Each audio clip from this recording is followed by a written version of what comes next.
بعض لوگ کہتے ہیں کہ وہ غلط بات بالکل بھی برداشت نہیں کرتے، دراصل غلط بات ہی تو برداشت کرنے والی ہوتی ہے، اچھی بات کو تو برداشت کرنے کی ضرورت ہی نہیں ہوتی۔ لوگ صرف خود کے سگے ہوتے ہیں۔ آپ ساری عمر کسی کے خیر خواہ ہو جائیں، بس ذرا سی غلطی، غلط فہمی یا بدگمانی کی دیر ہے کہ بھلائی آپ کے خلوص سمیت منہ پر مار دی جائے گی۔ جس سکون والی زندگی کی تلاش میں تم مارے مارے پھرتے ہو، وہ سکون والی زندگی اس دنیا میں نہیں ہے۔ دنیا ایک امتحان گاہ ہے، ہاں تو ہم پیپر دے رہے ہیں، تو یہ سکون کی جگہ کیسے بن سکتی ہے؟ مجھے ماضی کا دکھ نہیں ہے، دکھ تو صرف اس بات کا ہے کہ میں نے غلط لوگوں پہ بہت وقت ضائع کیا۔ کچھ لوگ ہمیں اپنے الفاظ سے، رویے سے اتنی اذیت دیتے ہیں کہ زندگی میں وہ پھر کبھی ہم سے بات بھی کریں یا ہم پر کوئی احسان کریں تو ان سے عجیب سی بیزاری محسوس ہوتی ہے۔ منزلیں بھی اس کی تھیں، راستہ بھی اس کا تھا، ایک میں اکیلا تھا، قافلہ بھی اس کا تھا، ساتھ ساتھ چلنے کی سوچ بھی اس کی تھی، پھر راستہ بدلنے کا فیصلہ بھی اس کا تھا۔ آج کیوں اکیلا ہوں؟ دل سوال کرتا ہے۔ لوگ تو اس کے تھے، کیا خدا بھی اس کا تھا؟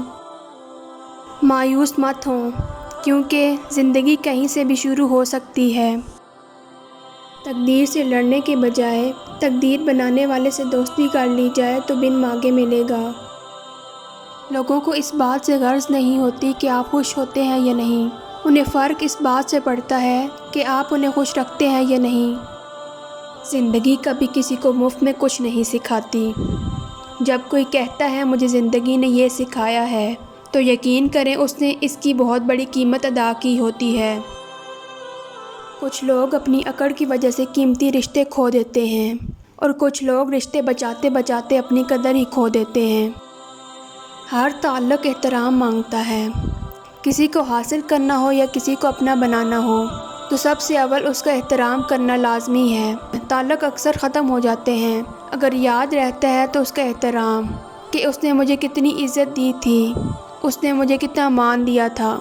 تعلق اور رشتہ یہ اللہ کی طرف سے بنتے ہیں، مگر ایک دوسرے کو عزت دینا اور احترام کرنا ہمارے اور آپ کے ہاتھ میں ہے۔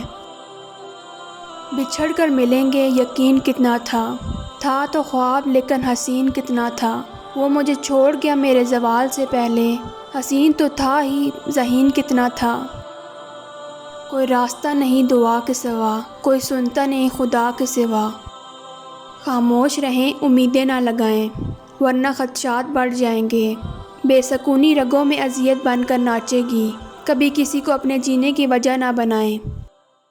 اگر دونوں میں سے ایک کے دل میں بھی کھوٹ ہو تو بے شک کعبہ سے لپٹ کر مانگو یا تہجد کے سجدوں میں، محبت نہیں ملتی۔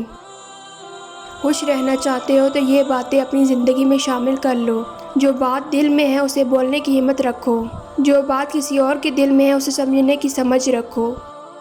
لکھنا ایک لڑکی تھی، یہ بھی لکھنا وہ اکثر بیزار سی رہتی تھی، یہ بھی لکھنا اس پہ اپنوں کی بہت مہربانیاں بھی تھیں، یہ بھی لکھنا وہ اپنی ایک الگ ہی دنیا میں رہتی تھی، یہ بھی لکھنا اس کا کوئی چارہ گر، کوئی ہم سفر نہیں تھا، یہ بھی لکھنا اس کو بہت سی بدگمانیاں گھیرے ہوئی تھیں، یہ بھی لکھنا اسے خوش فہمی یہ تھی کہ اسے کوئی چاہتا ہے۔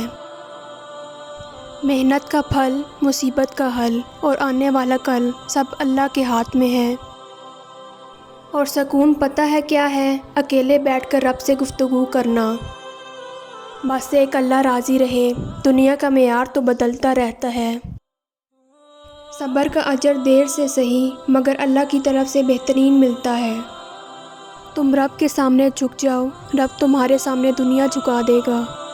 لوگ ہمیشہ اپنی مرضی کے مطابق سوچتے ہیں، اس لیے انہیں وضاحتیں دینے کا کوئی فائدہ نہیں۔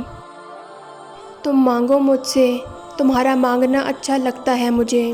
تم کیوں پریشان ہوتے ہو؟ کیا میری قدرت پر یقین نہیں ہے تم کو؟ میں تو تمہاری شہ رگ سے بھی زیادہ قریب ہوں۔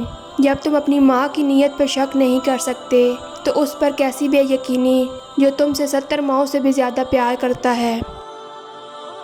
کیوں ہوتے ہو اتنا پریشان؟ تمہارا اللہ ہے رحمان، راستہ پہلے ہی بنا دیتا ہے، لیکن عطا صرف بہترین وقت پر کرتا ہے۔ ہنسنا آتا ہے مجھ سے غم کی بات نہیں ہوتی، جناب میری باتوں میں مذاق تو ہوتا ہے، پر میری ہر بات مذاق نہیں ہوتی۔